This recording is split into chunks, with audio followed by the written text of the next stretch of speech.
এমন এক নবী যিনি এক জায়গা থেকে অন্য জায়গায় যেতেন বাতাসের মাধ্যমে, যিনি কীট পতঙ্গ পশু পাখির ভাষা বুঝতেন। চলুন আমরা সেই নবীর অলৌকিক ঘটনা জেনে আসি। নবী হিসেবে হযরত সুলাইমান আলাইহিস সালামের বিশেষ মর্যাদা ছিল।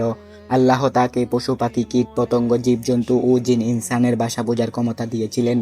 আল্লাহ বলেন, সে বলল, অর্থাৎ সুলাইমান আলাইহিস সালাম বলল, হে মানুষ, আমাকে পক্ষীকুলের ভাষা শিক্ষা দেওয়া হয়েছে এবং আমাকে সবকিছুর জ্ঞান দেওয়া হয়েছে। নিশ্চয়ই এটা সুস্পষ্ট অনুগ্রহ। সূরা আন-নামল আয়াত নম্বর 16। তিনি ছিলেন সুবিশাল রাজ্যের রাজা। শাসন কার্য সুষ্ঠু ও সুচারুরূপে সম্পাদন করার জন্য তিনি রাজ্যের বিভিন্ন স্থানে যেতেন। খুব দ্রুত যাতায়াত করার জন্য আল্লাহ তাকে বাতাসে ভর করে চলাচল করার ক্ষমতা দান করেছিলেন। বাতাসকে তার অনুগত করে দিয়েছিলেন। তার যখন যে স্থানে যাওয়ার প্রয়োজন হতো, তিনি বাতাসকে আদেশ করলে বাতাস তাকে তার বিশাল সিংহাসন ও লোকবল সহ মুহূর্তে সে স্থানে পৌঁছে দিত। আল্লাহ বলেন, আর আমি বায়ুকে সুলাইমানের অধীন করেছিলাম। সে সকালে 1 মাসের পথ অতিক্রম করত ও সন্ধ্যায় 1 মাসের পথ অতিক্রম করত। সূরা সাবা আয়াত নম্বর 12।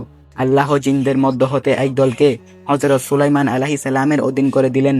তারা হযরত সুলাইমান আলাইহিস সালামের জন্য সমুদ্র হতে মুক্তা সংগ্রহ করে আনত এবং এছাড়াও অন্যান্য কাজ করত, যেমন সুউচ্চ প্রাসাদ, চৌবাচ্চার ন্যায় বড় পেয়ালা ইত্যাদি নির্মাণ করত। আল্লাহ বলেন, আর আমি অনুগত করে দিলাম শয়তানদের, যারা সকলেই ছিল প্রাসাদ নির্মাণকারী ও ডুবুরি। সূরা সাদ আয়াত নম্বর 37।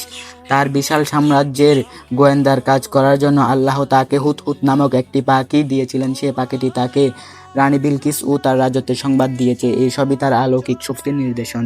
এই চ্যানেলটি সাবস্ক্রাইব করে সাথেই থাকুন।